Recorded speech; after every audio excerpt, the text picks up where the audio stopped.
नमस्ते दोस्तों। आज की स्टोरी शुरू होती है एक ब्लाइंड डेट से, जहां लड़की अपनी बेस्टी की जगह आती है सिर्फ इस रिच हैंडसम बॉय को रिजेक्ट करने। लेकिन सवाल ये है, ये होगी रिजेक्शन या फिर शुरू होगा प्यार? तो बिना टाइम वेस्ट किए स्टार्ट करते हैं। एक लड़की पहली बार किसी रिच लड़के के साथ ब्लाइंड डेट पर आई है और उसने जानबूझकर उसके लिए एक बहुत ही अजीब डिश ऑर्डर कर दी। उसे लगा था कि ये देखकर वो लड़का डरकर भाग जाएगा, पर हैरानी की बात तो ये थी कि वो रिच लड़का बियर के साथ उसे बड़े मजे से खाने लगा।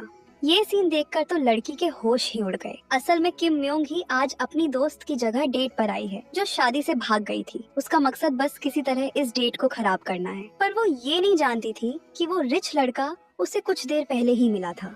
डेट पर आते हुए रास्ते में एक कार एक्सीडेंट हो गया था। वो रिच लड़का मदद के लिए आगे बढ़ ही रहा था कि तभी एक नर्स के रूप में म्योंग ही ने उससे पहले ही एक्शन ले लिया। म्योंग ही ने अपना सिल्क स्कार्फ फाड़कर पेशेंट के घाव पर पट्टी बांधी और ये देखकर वो उससे बहुत इम्प्रेस हो गया था। पर अब उसे एक अमीर लड़की के साथ ब्लाइंड डेट पर जाना था, क्योंकि ये उसके डैड का ऑर्डर था जिसे वो टाल नहीं सकता था। कैफे पहुंचने के बाद हीते के दिमाग में अब भी म्योंग ही का चेहरा घूम रहा था। वो सोच रहा था कि काश उसने पहले ही उससे बात कर ली होती।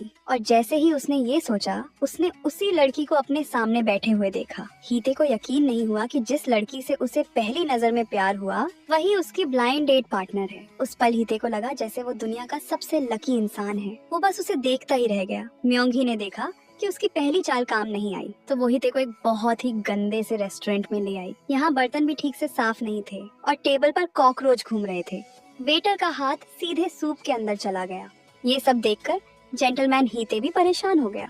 ये देखकर म्योंग ही मन खुश हुई कि फाइनली उसने उस लड़के को इरिटेट कर ही दिया। पर जैसे ही वो खुश हो रही थी, हीते ने कुछ कहा और फिर हीते बड़े मजे से खाना खाने लगा। उसमें एक अमीर लड़के वाला कोई एटीट्यूड नहीं था। इस पल म्योंग ही को अचानक इस खुश मिजाज लड़के पर तरस आने लगा। अपना प्लान फिर से फेल होता देख म्योंग ही को अपनी दोस्त का सिखाया हुआ आखिरी दांव चलना पड़ा। उसे एक गोल्ड डिगर बनने का नाटक करना था। म्योंग ही एटीट्यूड के साथ मुड़ी और वहाँ से जाने लगी। उसने हीते को अपने पीछे आने के लिए कहा, पर उसे पता नहीं था कि उसके पैरों में जो हील्स थीं, वो उसे फिट नहीं थीं। और पीछे चल रहे हीते ने ये देख लिया। पैरों में जो हील्स थीं, वो उसे फिट नहीं थीं। और पीछे चल रहे हीते ने ये देख लिया।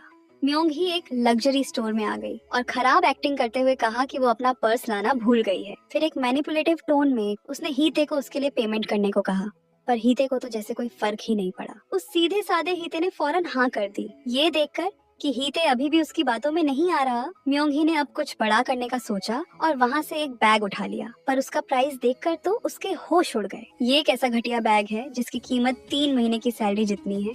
सेल्स वुमन ने म्योंग ही को उसे ट्राई करने के लिए कहा, पर उसने अजीब सा बहाना बनाकर कहा कि ऐसा ही बैग उसके पास घर पर है। चलते हुए वो अपनी हील्स में उलझकर गिरते गिरते बची। ये सीन देखकर हीते अपनी हंसी नहीं रोक पाया। आखिर में म्योंग ही ने वहाँ से सबसे सस्ती चीज, एक पासपोर्ट होल्डर उठाया। उसके सारे के सारे प्लान बुरी तरह फेल हो चुके थे। म्योंग ही एक टैक्सी में बैठी और हीते को बाय बोला, पर अगले ही पल हीते भी गाड़ी में आकर बैठ गया। वो म्योंग ही को घर तक ड्रॉप करने की जिद करने लगा। अब कोई और रास्ता नहीं था। म्योंग ही को मजबूरी में उसे अपनी दोस्त ली सूरेयोन के घर लाना पड़ा। जाने से पहले हीते ने उसे एक गिफ्ट भी दिया और कहा कि अगली बार जब वो मिलेंगे तो ये उसके काम आएगा। उसने मौके का फायदा उठाकर म्योंग ही से अगली मीटिंग का टाइम भी पूछ लिया। तभी म्योंग ही ने देखा कि सू रेयोन का भाई वापस आ गया है।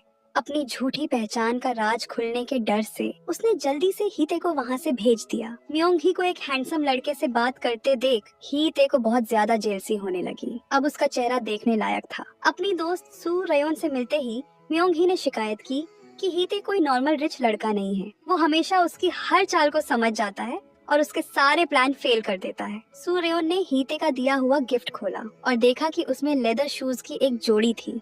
म्योंग ही ने जब उन्हें पहनकर देखा तो वो एकदम परफेक्टली फिट हो गए। घर वापस आकर म्योंग ही ने धीरे से शू बॉक्स खोला। वो अच्छी तरह जानती थी कि वो उस हैंडसम और खुश मिजाज हीते के लायक नहीं है, इसलिए उसने अपनी सारी फीलिंग्स को मन में ही दबा लिया। अगले दिन हीते की मुलाकात सड़क पर अचानक म्योंग ही से हो गई। जब म्योंग ही ने कोई रिएक्शन नहीं दिया तो हीते को रोड क्रॉस करके उसके पीछे जाना पड़ा। पर वो ये नहीं जानता था कि सूर्योन तो उसका असली नाम है ही नहीं। म्योंग ही तो बस लिन छियान को ढूंढ रही थी। उसने अपने सामने से गुजर रही मोटर बाइक पर बिल्कुल ध्यान नहीं दिया। अच्छा हुआ हीते ने उसे खींचकर अपनी बाहों में भर लिया। बाल बाल बचने के बाद म्योंग ही ने जब अपनी आंखें खोली तो उसे पहचानने में थोड़ा टाइम लगा कि उसके सामने खड़ा इंसान हुआंग हीते ही है। होश में आते ही म्योंग ही को लगा कि हीते उसका पीछा कर रहा है, पर हीते ने हंसते हुए कहा कि उसे भी बस लेनी थी। हीते ने म्योंग ही को देखा जो पिछली डेट के मुकाबले बहुत सिंपल लग रही थी। ये देखकर वो बिना किसी वजह के खुश हो गया। फाइनली उसने म्योंग ही का असली रूप देख लिया था। दोनों अब बस में चढ़ने वाले थे। जब उसे पता चला कि म्योंग ही के पास बस के पैसे नहीं हैं, तो हीते ने अपनी जेब से ढेर सारे सिक्के निकाले। असल में हीते का मकसद म्योंग ही से दोबारा मिलने का बहाना ढूंढना था। हीते को अगली मीटिंग के लिए पूछते हुए सुनकर म्योंग ही डर गई और जल्दी से बस में चढ़ गई। पर हीते ये अच्छा मौका कैसे जाने देता। पूरी बस के लोगों के सामने म्योंग ही बहुत ऑकवर्ड फील कर रही थी। तभी बस कंडक्टर भी उनकी हेल्प करने लगा। हीते ने हार नहीं मानी और पूछा कि वो कब और कहाँ मिलेंगे। ये सुनकर तो बस कंडक्टर भी चुप हो गया। म्योंग ही को समझ नहीं आ रहा था कि वो क्या करे।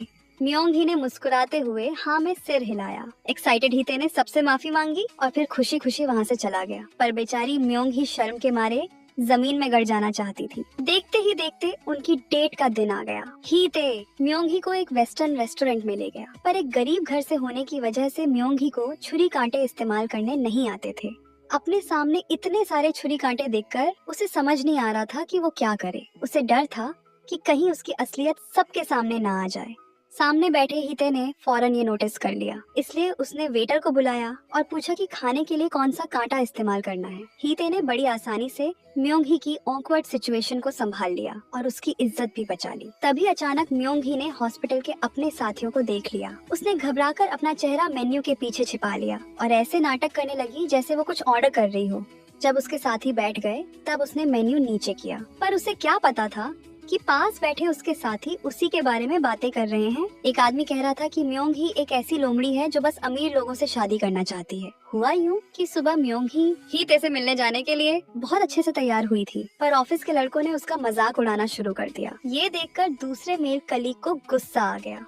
कुछ देर बाद उसने म्योंग ही को काम के टाइम एक मेडिकल रिप्रेजेंटेटिव से बात करते देखा, वो भी बड़े खुश होकर। पर वो नहीं जानता था कि वो उसकी दोस्त का भाई है, इसलिए उसने मान लिया कि म्योंग ही पैसों के पीछे भागने वाली गोल्ड डिगर है जो बस किसी अमीर खानदान में शादी करना चाहती है।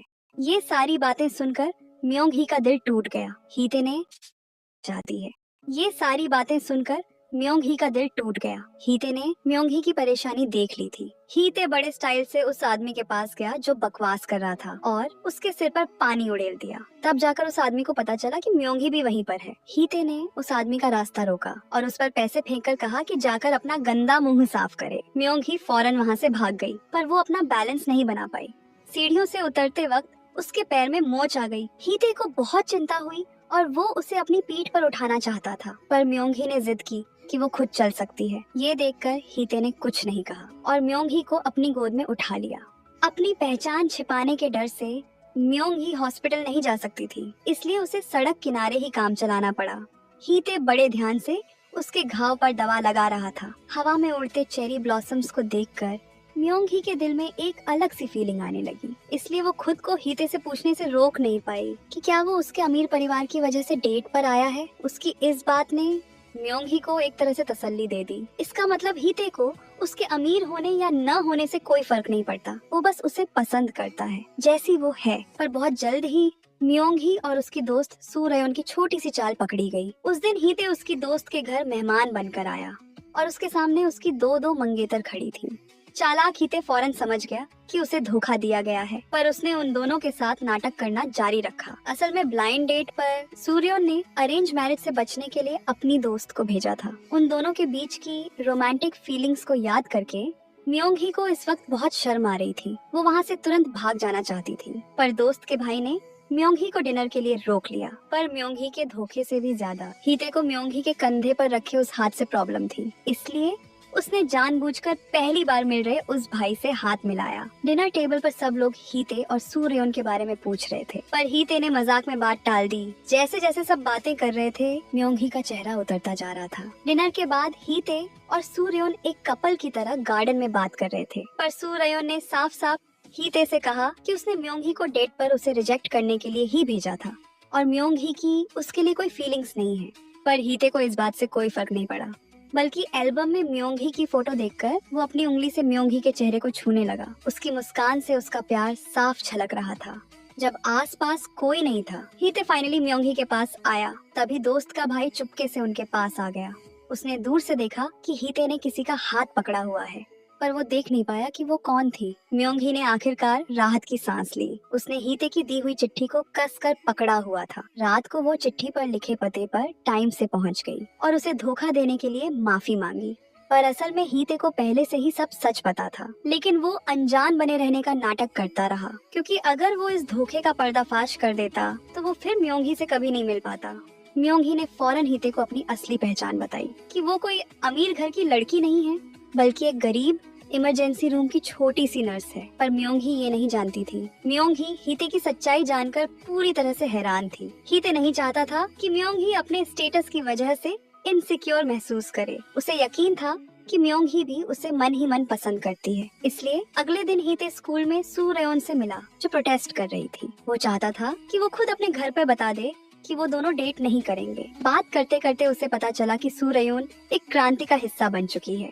शायद इसीलिए उसने शादी से भागने का फैसला किया था। तभी सू रेयोन के साथ एक हादसा हो गया और गिरने से उसके सिर में हल्की चोट आई। हीते उसे फौरन हॉस्पिटल ले गया। उन दोनों की वैसे भी आपस में बनती नहीं थी। दोनों एक दूसरे पर इल्जाम लगाने लगे और बात बहस तक पहुंच गई। उनका ड्रामा चल ही रहा था।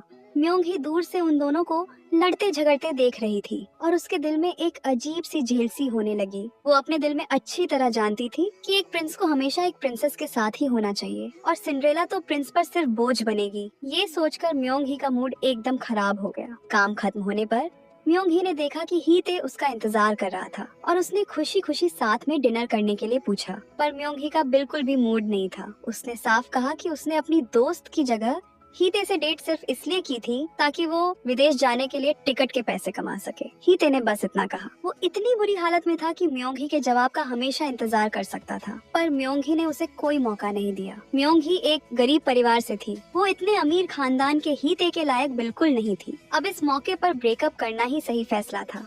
उसने अपने दिल का दर्द छिपाकर हीते को अलविदा कहा, पर हीते अपनी जगह से हिला तक नहीं। म्योंगी ने हीते को उसे रोकने का कोई मौका नहीं दिया। टूटे दिल वाला हीते आसमान से गिरते चेरी ब्लॉसम्स को देख रहा था। उसे याद आया कि उसने कहा था कि वो फूलों के झड़ने से पहले वापस आएगा। वो उसके लिए गाना भी गाने वाला था, पर अब न तो गाना गाया गया और न ही फूल झड़े। उसका प्यार उस वक्त खत्म हो गया जब वो सबसे खूबसूरत था। हीते गुस्से में गिटार बजा रहा था। वो ब्रेकअप नहीं करना चाहता था, पर उन दोनों का साथ में कोई फ्यूचर नहीं था। प्यार में बुरी तरह उलझकर हीते ने अपने दोस्त से सलाह मांगी। दोस्त ने कहा कि ऐसी सिचुएशन में हार मान लेना ही बेहतर है। जिंदगी भर किसी को याद करने से अच्छा है कि अभी रिश्ते को खत्म कर दो। दोस्त का जवाब सुनने में तो अच्छा था, पर इससे हीते को कोई तसल्ली नहीं मिली, बल्कि वो और भी ज्यादा दुखी हो गया। इस दिन सू रेयोन की फैमिली की नई फार्मा कंपनी की ओपनिंग थी।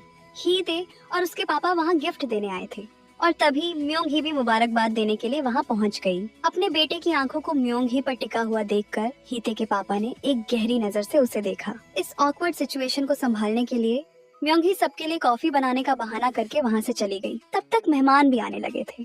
दो आदमियों ने म्योंगी को काम करते हुए देखा और उसे गलती से वेटर समझ लिया। उन्होंने म्योंगी से कम चीनी वाली कॉफी बनाने को कहा। जब उसने उन दोनों को हीते के बारे में बुरा भला कहते सुना तो म्योंगी ने गुस्से में कप में कई बड़े चम्मच चीनी डाल दी। ये देखकर कि म्योंगी किसी मुसीबत में है, हीते फौरन उसे बचाने के लिए आगे बढ़ा, पर सू रेयोन का भाई उससे पहले ही पहुंच गया। हीते अब और झूठ में नहीं जीना चाहता था। इससे न सिर्फ उसे बुरा लगता, बल्कि म्योंगी की सिचुएशन और भी ऑकवर्ड हो जाती। इसलिए उसने सू रेयोन से कहा, Pitchy time. Should I pose? No! I look so sweaty. Because your sunscreen makes you sweat and mine keeps me cool. Dot & Key's Watermelon Cooling Sunscreen. इसका no chip chip formula दे आपको instant cooling. Switch to Dot & Key.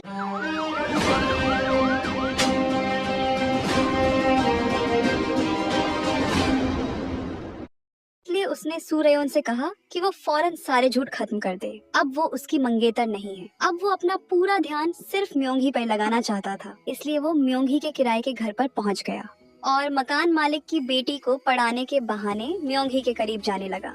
उसने जानबूझकर ज्यादा P ली ताकि वो रात में वहाँ रुक सके। रात में हीते को नींद नहीं आ रही थी, तो वो आंगन में गिटार बजाने लगा। आधी रात को गहरी नींद में सो रही म्योंग-ही को आंगन से गिटार की आवाज सुनाई दी। वो आवाज का पीछा करते हुए पास गई और उसने रात के अंधेरे में हीते को गिटार ले बैठे देखा। उसने म्योंग-ही के लिए एक गाना बनाने का वादा किया था। हीते ने कहा कि मैं तुम्हें पसंद करता हूँ और सिर्फ तुम्हें ही पसंद करता रहूंगा। हीते ने गिटार उठाई और उसने धीरे धीरे गुनगुनाना शुरू किया। म्योंग-ही का दिल भी हीते के गिटार की धुन पर धड़क रहा था। वो अपनी फीलिंग्स को कंट्रोल करने की कोशिश कर रही थी। वो हीते के लिए अपनी पसंद जाहिर नहीं करना चाहती थी, पर जब से वो उससे मिली थी, हीते ने उसकी बेरंग जिंदगी में कई रंग भर दिए थे। जब भी वो अपनी यादों में झांकती तो उसे अपना मुस्कुराता हुआ चेहरा ही नजर आता था। हीते ने म्योंग-ही से कहा कि वो उसके साथ डेट पर चले। म्योंग-ही ने कहा कि वो उसे बाद में जवाब देगी। उसे एक और महीना चाहिए था, पर इससे हीते के प्यार पर कोई असर नहीं पड़ा। अगले दिन जब उसे पता चला कि म्योंग-ही की छुट्टी है तो हीते बहुत एक्साइटेड हो गया। वो फौरन उसके साथ डेट पे जाना चाहता था, पर तभी म्योंग-ही को उसकी मम्मी का फोन आ गया। वो चाहती थी कि म्योंग-ही अपने छोटे भाई को बाहर घुमाने ले जाए, तो 2 लोगों की डेट अचानक 4 लोगों की पार्टी में बदल गई। हीते इस बात से बहुत दुखी था। दोनों भाई जिनकी आपस में बिल्कुल नहीं बनती थी, ऑकवर्ड होकर एक दूसरे को देखने लगे। दोनों के बीच अजीब सी खामोशी छा गई। तभी उनके ऑर्डर किए हुए नूडल्स और पोर्क आ गए। छोटे भाई ने शक्की अंदाज में कहा, क्या तुम दोनों डेट कर रहे हो? हीते ने सोचा, क्या आजकल के बच्चे इतने एडवांस होते हैं? म्योंग-ही के आंखों के इशारे पर हीते को कहना पड़ा कि वो सिर्फ दोस्त हैं। इसके बाद वो लोग अम्यूजमेंट पार्क गए। वो दोनों खुशी खुशी मेरी गो राउंड पे बैठ गए, पर पीछे बैठे हीते के चेहरे पर कोई खुशी नहीं थी। आखिर में वो बस उनका बैग पकड़कर उन्हें खेलते हुए देखता रहा। जिस रोमांटिक डेट का वो इंतजार कर रहा था, वो इन 2 छोटे बच्चों ने खराब कर दी थी। उसी वक्त सूर्योन को प्रोटेस्ट कर रहे अपने सीनियर को बचाने के लिए गिरफ्तार कर लिया गया था और उससे सवाल जवाब करने वाला कोई और नहीं बल्कि उसका होने वाला ससुर था। हीते के पापा ने सूर्योन को क्रांति छोड़ने की सलाह दी और चुपचाप हीते से शादी करने को कहा, पर बागी सूर्योन ने सूप सीधे हीते के पापा पे फेंक दिया। पर उस बेरहम आदमी ने सूर्योन की बदतमीजी को नजरअंदाज कर दिया और उसे सगाई की रस्म के लिए तैयार रहने को कहा। आखिर में सूर्योन के पापा उसे घर ले आए। पापा ये सब जानकर हैरान रह गए, क्योंकि अब शादी तोड़ने के लिए बहुत देर हो चुकी थी। उन्होंने सूर्योन को बताया कि उनके परिवार के बिजनेस ने हीते के पापा से मदद ले ली है। अब पीछे हटने का कोई रास्ता नहीं था। अब शादी तोड़ने का मतलब हीते के पापा को नाराज करना होगा और आखिर में परिवार को बर्बाद करना होगा। सूर्योन का सिर दर्द से फटने लगा। एक तरफ उसकी पूरी जिंदगी की खुशी थी और दूसरी तरफ उसके पापा, भाई और फैमिली बिजनेस का सवाल था। रात में हीते म्योंग-ही को घर छोड़ने के बाद उससे अलग नहीं होना चाहता था। वो उसे जाते हुए देख रहा था और मन ही मन कह रहा था, प्लीज मुड़कर देखो, प्लीज। म्योंग-ही थोड़ा आगे जाकर रुक जाती है और वो सचमुच में मुड़कर हीते को देखने लगती है। हीते ये देखकर हैरान हो जाता है। वो एक्साइटमेंट में म्योंग-ही से पूछता है कि क्या उसने सच में उसके दिल की बात सुन ली थी। वो कहती है कि ये अभी के लिए सीक्रेट है, मैं तुम्हें कल बताऊंगी। हीते का दिल जोर से धड़कने लगा है और वो बेसब्री से कल का इंतजार करने लगता है, पर उसे ये नहीं पता था कि उसके पापा म्योंग-ही के साथ उसके रिलेशनशिप को सीक्रेटली इन्वेस्टिगेट कर रहे हैं। अगले दिन हीते की मुलाकात सूर्योन से होती है। हीते को सूर्योन की बातों पर बहुत गुस्सा आता है और वो वहाँ से चला जाता है। शाम को हीते फ्लावर्स लाकर म्योंग-ही से मिलता है। वो आज की मुलाकात का बेसब्री से इंतजार कर रहा था, पर म्योंग-ही के जवाब ने उसका दिल पूरी तरह से तोड़ दिया। हीते को यकीन नहीं हुआ कि म्योंग-ही इतनी बेरहमी से उसे रिजेक्ट कैसे कर सकती है। वो निराश और गुस्से में था। उसने म्योंग-ही से पूछा कि वो ऐसा क्यों कर रही है। असल में अभी थोड़े टाइम पहले मजबूरी में सूर्योन ने म्योंग-ही से कहा कि वो हीते को मनाने में उसकी मदद करे। 10 साल की दोस्ती ने म्योंग-ही को मजबूर कर दिया था कि वो हीते को सूर्योन के साथ एंगेजमेंट के लिए मनाए। हीते नाराज होकर वहाँ से चला जाता है। अगले दिन हीते को म्योंग-ही की लैंडलॉर्ड से पता चलता है कि म्योंग-ही सूर्योन के भाई के साथ पासपोर्ट ऑफिस गई है। उसे बहुत गुस्सा आता है। उसे समझ नहीं आ रहा था। असल में वो सूर्योन के भाई से ज्यादा बार मिला नहीं था, पर एक आदमी होने के नाते उसे महसूस हो रहा था कि सूर्योन का भाई म्योंग-ही को जरूर पसंद करता है। जेलसी में हीते को बहुत गुस्सा आया। उसने म्योंग-ही से पूछा कि वो पासपोर्ट बनवाने उसके साथ क्यों नहीं गई। हीते की दबी हुई सारी भावनाएं बाहर आ गईं।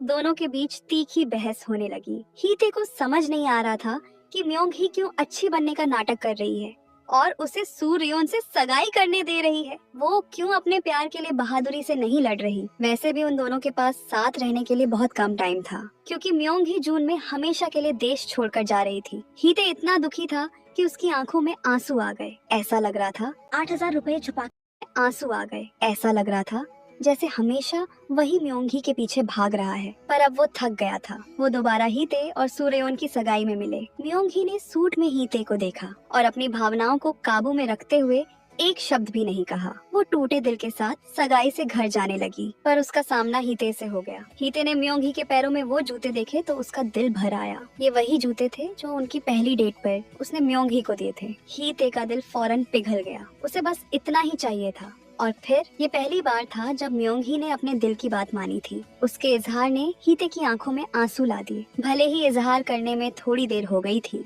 पर हीते को इसकी परवाह नहीं थी। वो बस बचा हुआ वक्त म्योंगी के साथ बिताना चाहता था। उसने मजबूती से म्योंगी का हाथ थामा और उसे सगाई की रस्म से भगाकर ले गया। दोनों अपनी खुशी के पलों में डूबे हुए थे। वो नहीं जानते थे कि एक बड़ा तूफान आने वाला है। अलग होते वक्त हीते ने म्योंगी से उसके इयररिंग्स मांगे और म्योंगी ने हीते की टाई ले ली। इसके बाद दोनों अक्सर डेट पर मिलने लगे। वो इस कीमती मई के महीने को साथ बिताना चाहते थे। वो साथ में रिकॉर्ड स्टोर गए, साथ में बेकरी गए, एक नॉर्मल कपल की तरह डेट पर गए और खाना खाया।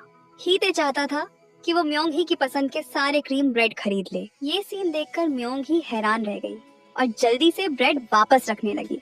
यहाँ तक कि दूध भी वो एक साथ पी रहे थे। म्योंगी ने ब्रेड को 2 हिस्सों में तोड़कर हीते को दिया, पर हीते ने बच्चे की तरह अपना मुंह खोल लिया। म्योंगी आगे कुछ नहीं कह पाई। वो चाहता था कि म्योंगी उसे अपने हाथों से खिलाए। आसपास के लोगों की नजरों से बचने के लिए वो नहीं चाहती थी कि लोग उन्हें घूरें। शर्मीली म्योंगी ने जल्दी से हीते का मुंह बंद कर दिया। 2 बच्चे एक दूसरे पर क्रीम लगाकर खेल रहे थे। बुक स्टोर में आकर म्योंगी उस पल को याद कर रही थी और बहुत खुश महसूस कर रही थी। ये एहसास कि जिसे वो प्यार करती है वो बस एक पल की दूरी पर है, उसे बहुत सुकून और खुशी दे रहा था। उन्होंने अपनी अपनी विश लिस्ट लिखी जो वो म्योंगी के जाने से पहले पूरी करना चाहते थे। अपने सामने हीते को देखकर, जिसकी आंखों में सिर्फ वही थी, म्योंगी का दिल थोड़ा उदास हो गया, क्योंकि 1 महीने बाद वो पढ़ाई के लिए विदेश जाने वाली थी। उसके और हीते के प्यार का कोई फ्यूचर नहीं था। रात में पार्टी खत्म होने के बाद हीते म्योंगी को घर छोड़ने गया, पर पूरे रास्ते वो खोया खोया सा था। ये सुनकर म्योंगी ने अपने पंजों पर खड़े होकर हीते को किस कर लिया। इस प्यारे पल में दोनों नहीं जानते थे कि खतरा करीब आ रहा है। हीते से अलग होने के बाद अकेले घर जा रही म्योंगी को कुछ अनजान लोगों ने बोरे में बंद करके किडनैप कर लिया। अगले दिन हीते को पता चला कि म्योंगी गायब है। जो म्योंगी कभी आधे दिन की छुट्टी नहीं लेती थी, वो बिना बताए काम पर नहीं आई थी। वो भागकर रिपोर्ट लिखवाने गया, पर गायब हुए ज्यादा टाइम न होने की वजह से केस दर्ज नहीं हो सका। उसे याद आया कि म्योंगी ने कहा था कि वो हाल ही में अपने गांव जाने वाली है। हीते ने वहां जाकर अपनी किस्मत आजमाने का फैसला किया। उसे उम्मीद थी कि वो उसे वहां मिल जाएगी। किस्मत से हीते को रास्ते में एक भटके हुए बुजुर्ग मिले। उसने उन्हें घर छोड़ा। तब उसे पता चला कि ये म्योंगी का ही घर है। अपनी बेटी के इस काबिल बॉयफ्रेंड को देखकर म्योंगी के माता पिता उसे और भी पसंद करने लगे। उन्होंने बड़े प्यार से उसे खाने पर बुलाया, पर खाना खत्म होने के बाद भी म्योंगी घर नहीं आई। वो चिंता में शहर वापस जाने लगा, पर रास्ते में उसे बुरी हालत में म्योंगी मिली। म्योंगी के इस ठंडे बर्ताव की एक वजह थी। पिछली रात म्योंगी को किडनैप करने वाला इंसान हीते का पापा था। वो आदमी जिसके अच्छे और बुरे दोनों तरह के लोगों से कॉन्टैक्ट्स थे। उसने बेटे और म्योंगी की डेट की तस्वीरें निकाली और म्योंगी को अपने बेटे से दूर रहने की धमकी दी। उसने कुछ गलत तरीकों का भी इस्तेमाल किया और म्योंगी की विदेश जाने की इजाजत को रुकवा दिया। और इससे भी डरावनी बात ये थी कि अगर म्योंगी हीते से दूर नहीं हुई तो ये सिर्फ शुरुआत होगी, अंत नहीं। दिन में अलग होने के बाद हीते म्योंगी के अजीब बर्ताव की वजह से परेशान था। वो म्योंगी को ढूंढने आया, तब जाकर उसे इस क्रूर सच्चाई का पता चला। जब हीते को पता चला कि असली विलेन उसका पापा है, वो फौरन घर गया, पर उसके पत्थर दिल बाप पर कोई असर नहीं हुआ। भले ही वो कह रहा था कि ये बस एक नाटक है, पर अपने बेटे की बेचैनी देखकर उसे यकीन हो गया कि उसका बेटा इस खेल में बहुत डूब चुका है। उस बेरहम बाप को कभी अपने बेटे की सोच की परवाह नहीं थी। उसे बस इस बात की परवाह थी कि उसके बेटे की शादी उसके लिए फायदेमंद होगी या नहीं। इसलिए भले ही उसका बेटा असहाय होकर घुटनों पर भीख मांग रहा था, वो फिर भी बिना किसी रहम के अपनी अकड़ में खड़ा रहा। हीते कहता है कि डैड, आप जो चाहेंगे वही करूँगा। उसके पापा कहते हैं कि जब तक मैं वापस न बुलाऊं तुम सियोल शहर चले जाओ। इसके बाद हीते म्योंगी से मिलता है। वह उसे बताता है कि मैं कल सियोल जा रहा हूँ और शायद कभी वापस भी ना आ पाऊँ। वह कहता है कि तुम्हारे साथ बिताए हुए ये कुछ हफ्ते उसे सारी जिंदगी याद रहेंगे और हीते उसे अपना ख्याल रखने को कहता है। ये सुनकर म्योंग ही अपने घर की तरफ जाने लगती है। हीते एक बार फिर अपने मन में म्योंग ही को पीछे देखने के लिए कहता है, प्लीज पलट कर देखो ना, लेकिन वह सीधे घर के अंदर चली जाती है ताकि म्योंग ही को उसके पापा की ज्यादतियों से बचाया जा सके। हीते को कहे अनुसार काम करना पड़ा और सू रेयोन के साथ सियोल जाना पड़ा। सियोल में इस दौरान सू रेयोन से देखा नहीं जा रहा था कि हीते हर दिन कितना खोया खोया रहता है और उसने हीते को बाहर बुलाया। वो चाहती थी कि हीते वापस ग्वांगजू जाए और म्योंग ही को ढूंढे। असल में म्योंग ही डरी हुई नहीं थी कि उसकी अपनी जिंदगी बर्बाद हो जाएगी, बल्कि वो हीते की जिंदगी को अंधेरे में नहीं धकेलना चाहती थी। इसीलिए उसने खुद से उसे छोड़ने का फैसला किया था। और जब से हीते गया था, म्योंग ही भी हर दिन खोई खोई सी रहती थी। जब भी वो उसका नाम सुनती तो रोने लगती थी, पर वो इस बारे में ज्यादा सोचने की हिम्मत नहीं कर सकती थी। वो जानती थी कि उन दोनों के रास्ते अब अलग हो चुके हैं। पर उस दिन सड़क पर उसने एक बार फिर उस जाने पहचाने चेहरे को देखा। उसे यकीन नहीं हुआ कि हीते ने सच में फैसला कर लिया है और वो उसे ढूंढने वापस आ गया है। उन्होंने फाइनली सारी मुश्किलें पार कर ली और एक हो गए हमेशा साथ रहने के लिए। तो उन्होंने भागने का फैसला किया, पर किस्मत को कुछ और ही मंजूर था। रास्ते में उन्हें कोरियन सैनिक मिल गए जो प्रोटेस्ट कर रहे यूनिवर्सिटी स्टूडेंट्स को पकड़ रहे थे। उन दोनों को गलती से प्रोटेस्टर समझ लिया गया। जैसे ही एक डंडा म्योंग ही की तरफ आया, हीते फौरन उसे रोकने के लिए सामने आ गया, पर उस सैनिक ने बेरहमी से उसका गला दबा दिया। म्योंग ही ने बहादुरी से उस पर हमला कर दिया। एक नर्स होने के नाते म्योंग ही को डर था कि उसे कोई दिमागी चोट न लगी हो, इसलिए वो हीते को इलाज के लिए हॉस्पिटल ले गई। और इस इलाज की वजह से दोनों का ग्वांगजू छोड़ने का प्लान कुछ टाइम के लिए टल गया। पर इसी दौरान बाहर की दुनिया चुपके से बदल चुकी थी। कोरियन सैनिक शांति बनाए रखने के बहाने सड़कों पर किसी को भी जख्मी कर रहे थे, जिससे हॉस्पिटल में घायलों की भीड़ लग गई। म्योंग ही को घायलों का इलाज करने के लिए अपनी यूनिफॉर्म फिर से पहननी पड़ी। ये बात हीते को पसंद नहीं आई, क्योंकि वो हॉस्पिटल में जितना ज्यादा रुकते खतरा उतना ही बढ़ जाता। पर म्योंग ही की जिद देखकर एक मेडिकल स्टूडेंट होने के नाते हीते भी सफेद कोट पहनकर घायलों की मदद करने लगा। रात होने पर शहर के हालात बहुत खराब हो चुके थे। ग्वांगजू की घटना के बारे में सुनकर म्योंग ही के पापा बच्चों की चिंता में फौरन वहाँ आ गए। बाप बेटी को अकेले में बात करने देने के लिए हीते एक डॉक्टर के साथ घायलों का इलाज करने बाहर चला गया। पर वो अभी आधे रास्ते ही पहुंचे थे कि एक गाड़ी ने उन दोनों को टक्कर मार दी। जब हीते दोबारा होश में आया तो वो पूरी तरह से जख्मी था और उसे घर के एक सीक्रेट कमरे में बांधा हुआ था। उसका घमंडी पापा पास में खड़ा था और अपने बुरी तरह जख्मी बेटे को बेपरवाही से देख रहा था। वो नाराज था कि बेटे ने उसकी बात नहीं मानी और म्योंग ही के साथ भाग गया, इसलिए वो उसे अपने तरीके से सजा दे रहा था। ये सुनकर कि हीते को गाड़ी से टक्कर मारकर घसीट ले जाया गया, म्योंग ही खुद को दोषी मान रही थी और बहुत घबरा गई थी, पर वो कुछ नहीं कर सकती थी। दूसरी तरफ समझाने पर भी हीते का इंतजार कर रहे म्योंग ही के पापा अपने बेटे को ग्वांगजू से निकालकर गांव ले जाना चाहते थे, पर रास्ते में उन्हें सैनिक मिल गए।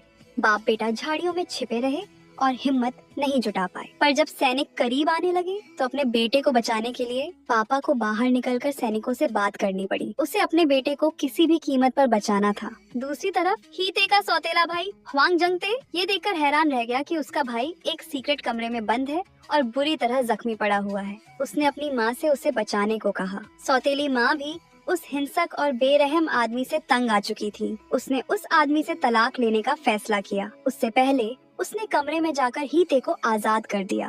बुरी हालत में हीते अपने जख्मी शरीर के साथ सबसे पहले म्योंग ही को ढूंढने निकला। कई दिनों से सोई नहीं म्योंग ही को लगा कि उसे कोई वहम हो रहा है। जब उसने हीते को छुआ तब उसे यकीन हुआ कि उसका प्यार वापस आ गया है। किसी अपने को खोने का दर्द महसूस करके म्योंग ही ने फौरन अपने प्यार से शादी करने का फैसला किया। एक खाली चर्च में दोनों ने एक दूसरे से वादा किया और उसी पल वो पति पत्नी बन गए। पर खुशी एक पल में ही खत्म हो गई। म्योंग ही को अचानक एक बुरी खबर मिली। पिछली रात पापा लड़खड़ाते हुए अपने बेटे को बचाने की कोशिश करते रहे और उसी पल उनकी मौत हो गई। पापा का सामान देखते देखते अचानक म्योंग ही को एक पुराना लिफाफा मिला। उसमें वो सारे पैसे थे जो उसने घर भेजे थे।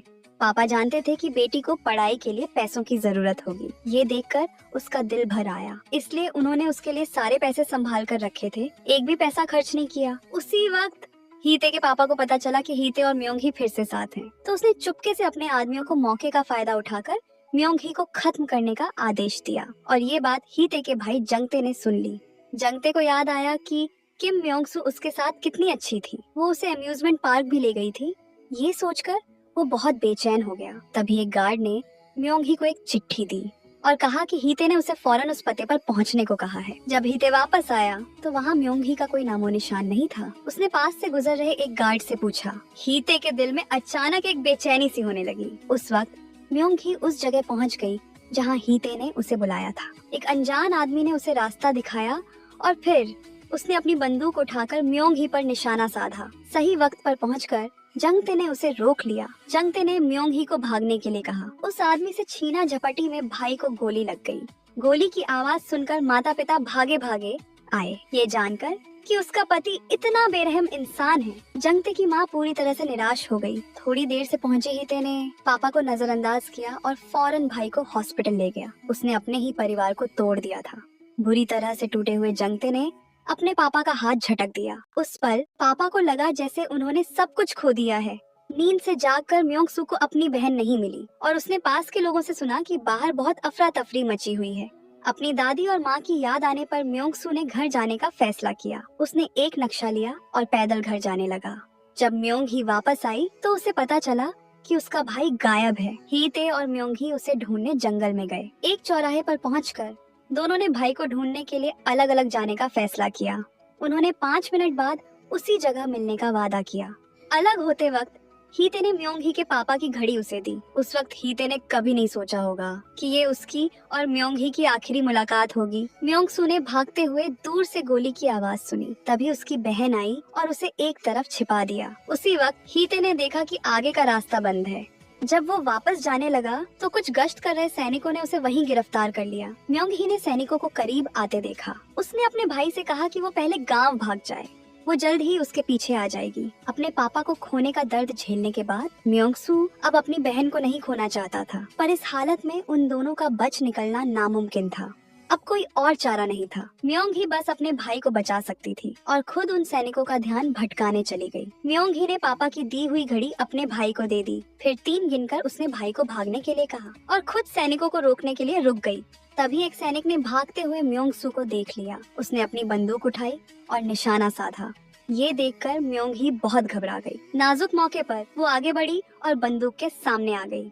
गोली की आवाज सुनकर म्योंग सू वहीं जम गया। पीछे से आ रहे सैनिक ने उसे जल्दी भागने को कहा। म्योंग सू घबराकर भाग गया, पर उसने अपनी बहन की दी हुई घड़ी गिरा दी। असल में वो सैनिक वही घायल था जिसका म्योंग ही ने इलाज किया था। गिरफ्तार हुए हीते को बुरी तरह पीटा गया। ये जानकर कि हीते सियोल यूनिवर्सिटी का स्टूडेंट है, सैनिक ने उसे वहीं गोली मारने का फैसला किया। तभी एक सैनिक ने हीते को पहचान लिया और उसकी पहचान साबित की। तब जाकर हीते की जान बची। पर म्योंग ही इतनी किस्मत वाली नहीं थी। म्योंग ही ने अपने भाई को बचाने के लिए अपनी जान दे दी। जिस सैनिक ने म्योंग सू को बचाया था उसने म्योंग ही की जेब से सामान निकाला। ये जानकर कि उसका भाई सुरक्षित है, म्योंग ही ने आखिरकार राहत की सांस ली और अपनी आखिरी सांसें ली।